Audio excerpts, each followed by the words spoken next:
Snowdrop, from Grimm's Fairy Tales, by Jacob and Wilhelm Grimm.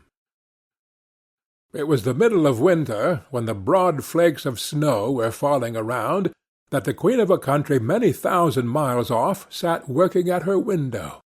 The frame of the window was made of fine black ebony, and as she sat looking out upon the snow, she pricked her finger, and 3 drops of blood fell upon it. Then she gazed thoughtfully upon the red drops that sprinkled the white snow, and said, "Would that my little daughter may be as white as that snow, and as red as that blood, and as black as this ebony window-frame." And so the little girl really did grow up. Her skin was as white as snow, her cheeks as rosy as the blood, and her hair as black as ebony, and she was called Snowdrop. But this queen died, and the king soon married another wife, who became queen and was very beautiful, but so vain that she could not bear to think that any one could be handsomer than she was.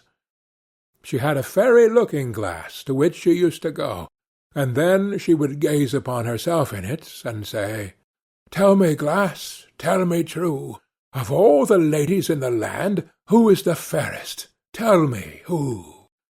And the glass had always answered, "Thou, queen, art the fairest in all the land." But Snowdrop grew more and more beautiful, and when she was 7 years old she was as bright as the day, and fairer than the queen herself.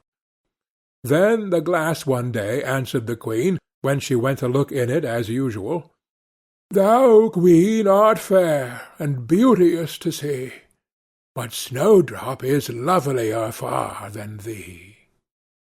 When she heard this, she turned pale with rage and envy, and called to one of her servants, and said, "Take Snowdrop away into the wild wood, that I may never see her any more." Then the servant led her away, but his heart melted when Snowdrop begged him to spare her life, and he said, "I will not hurt you, thou pretty child."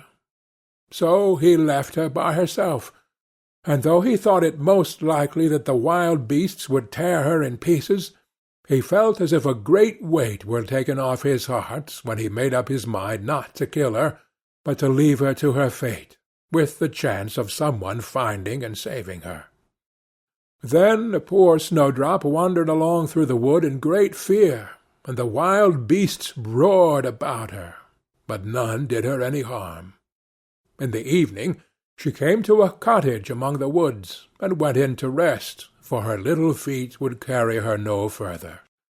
Everything was spruce and neat in the cottage.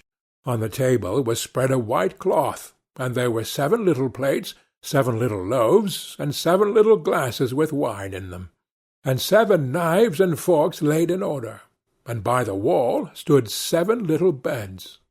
As she was very hungry, she picked a little piece of each loaf, and drank a very little wine out of each glass, and after that she thought she would lie down and rest. So she tried all the little beds, but one was too long and another was too short, till at last the 7th suited her, and there she laid herself down and went to sleep. By and by in came the masters of the cottage. Now they were 7 little dwarfs that lived among the mountains, and dug and searched for gold. They lighted up their 7 lamps, and saw at once that all was not right. The first said, "Who has been sitting on my stool?" The second, "Who has been eating off my plate?" The third, "Who has been picking my bread?" The fourth, "Who has been meddling with my spoon?" The fifth, "Who has been handling my fork?" The sixth, "Who has been cutting with my knife?" The seventh, "Who has been drinking my wine?" Then the first looked round and said, "Who has been lying on my bed?" And the rest came running to him, and every one cried out that somebody had been upon his bed. But the 7th saw Snowdrop, and called all his brethren to come and see her. Then they cried out with wonder and astonishment, and brought their lamps to look at her, and said, "Good heavens! what a lovely child she is!" And they were very glad to see her, and took care not to wake her. And the seventh dwarf slept an hour with each of the other dwarfs in turn, till the night was gone. In the morning Snowdrop told them all her story, and they pitied her, and said if she would keep all things in order, and cook and wash and knit and spin for them, she might stay where she was, and they would take good care of her. Then they went out all day long to their work, seeking for gold and silver in the mountains. But Snowdrop was left at home, and they warned her, and said, "The Queen will soon find out where you are, so take care, and let no one in." But the Queen, now that she thought Snowdrop was dead, believed that she must be the handsomest lady in the land, and she went to her glass, and said, "Tell me, glass, tell me true, of all the ladies in the land, who is fairest? Tell me, who?" And the glass answered, "Thou, Queen, art the fairest in all this land. But over the hills, in the greenwood shade, where the seven dwarfs their dwelling have made, there Snowdrop is hiding her head, and she is lovelier far, O Queen, than thee." Then the Queen was very much frightened, for she knew that the glass always spoke the truth, and was sure that the servants had betrayed her. And she could not bear to think that any one lived who was more beautiful than she was. So she dressed herself up as an old pedlar, and went away over the hills, to the place where the dwarfs dwelt. Then she knocked at the door, and cried, "Fine wares to sell." Snowdrop looked out the window, and said, "Good day, good woman. What have you to sell?" "Good wares, fine wares," said she, "laces and bobbins of all colours." "I will let the old lady in. She seems to be a very good sort of body," thought Snowdrop, as she ran down and unbolted the door. "Bless me," said the old woman, "how badly your stays are laced! Let me lace them up with one of my nice new laces." Snowdrop did not dream of any mischief, so she stood before the old woman, but she set to work so nimbly, and pulled the lace so tight, that Snowdrop's breath was stopped, and she fell down as if she were dead. "There's an end to all thy beauty," said the spiteful Queen, and went away home. In the evening the seven dwarfs came home, and I need not say how grieved they were to see their faithful Snowdrop stretched out upon the ground, as if she was quite dead. However, they lifted her up, and when they found what ailed her, they cut the lace, and in a little time she began to breathe, and very soon came to life again. Then they said, "The old woman was the Queen herself. Take care another time, and let no one in while we are away." When the Queen got home, she went straight to her glass, and spoke to it as before, but to her great grief it still said, "Thou, Queen, art the fairest in all this land. But over the hills, in the greenwood shade, where the seven dwarfs their dwelling have made, there Snowdrop is hiding her head, and she is lovelier far, O Queen, than thee." Then the blood ran cold in her heart with spite and malice to see that Snowdrop still lived, and she dressed herself up again, but in quite another dress from the one she wore before, and took with her a poisoned comb. When she reached the dwarf's cottage, she knocked at the door, and cried, "Fine wares to sell." But Snowdrop said, "I dare not let any one in." Then the Queen said, "Only look at my beautiful combs," and gave her the poisoned one, and it looked so pretty that she took it up and put it into her hair to try it. But the moment it touched her head, the poison was so powerful that she fell down senseless. "There you may lie," said the Queen, and went her way. But by good luck the dwarfs came in very early that evening, and when they saw Snowdrop lying on the ground, they thought what had happened, and soon found the poisoned comb. And when they got it away, she got well, and told them all that had passed. And they warned her once more not to open the door to any one.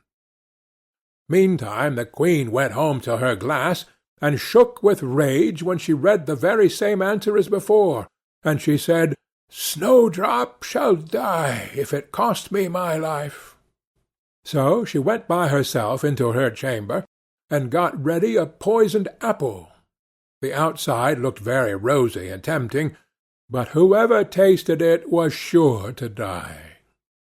Then she dressed herself up as a peasant's wife, and travelled over the hills to the dwarf's cottage, and knocked at the door. But Snowdrop put her head out of the window, and said, "I dare not let any one in, for the dwarfs have told me not." "Do as you please," said the old woman, "but at any rate take this pretty apple. I will give it to you." "No," said Snowdrop, "I dare not take it." "You silly girl," answered the other, "what are you afraid of? Do you think it is poisoned?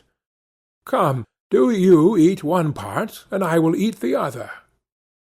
Now the apple was so made up that one side was good, though the other side was poisoned.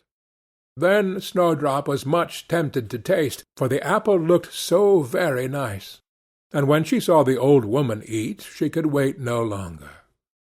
But she had scarcely put the piece into her mouth when she fell down dead upon the ground.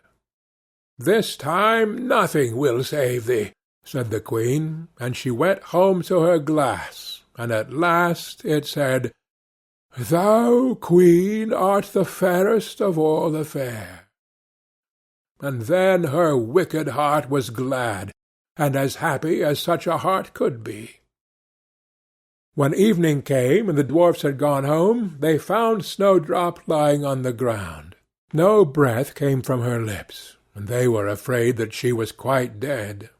They lifted her up, and combed her hair, and washed her face with wine and water, but all was in vain, for the little girl seemed quite dead. So they laid her down upon a bier, and all seven watched and bewailed her 3 whole days, and then they thought they would bury her. But her cheeks were still rosy, and her face looked just as it did while she was alive, so they said, "We will never bury her in the cold ground." And they made a coffin of glass, so that they might still look at her, and wrote upon it in golden letters what her name was, and that she was a king's daughter. And the coffin was set among the hills, and one of the dwarfs always sat by it and watched. And the birds of the air came too, and bemoaned Snowdrop. And first of all came an owl, and then a raven, and at last a dove, and sat by her side. And thus Snowdrop lay for a long, long time, and still only looked as though she was asleep, for she was even now as white as snow, and as red as blood, and as black as ebony. At last a prince came and called at the dwarf's house, and he saw Snowdrop, and read what was written in golden letters. Then he offered the dwarfs money, and prayed and besought them to let him take her away. But they said, "We will not part with her for all the gold in the world." At last, however, they had pity on him, and gave him the coffin. But the moment he lifted it up to carry it home with him, the piece of apple fell from beneath her lips, and Snowdrop awoke, and said, "Where am I?" And the prince said, "Thou art quite safe with me." Then he told her all that had happened, and said, "I love you far better than all the world, so come with me to my father's palace, and you shall be my wife." And Snowdrop consented, and went home with the prince. And everything was got ready with great pomp and splendour for their wedding. To the feast was asked, among the rest, Snowdrop's old enemy, the queen. And as she was dressing herself in fine rich clothes, she looked in the glass, and said, "Tell me, glass, tell me true, Of all the ladies in the land, who is the fairest? Tell me, who?" And the glass answered, "Thou, lady, art loveliest here, I ween, but lovelier far is the new-made queen." When she heard this, she started with rage, but her envy and curiosity were so great that she could not help setting out to see the bride. And when she got there, and saw that it was no other than Snowdrop, who, as she thought, had been dead a long while, she choked with rage, and fell down and died. But Snowdrop and the prince lived and reigned happily over that land many, many years, and sometimes they went up into the mountains and paid a visit to the little dwarfs, who had been so kind to Snowdrop in her time of need. End of Snowdrop.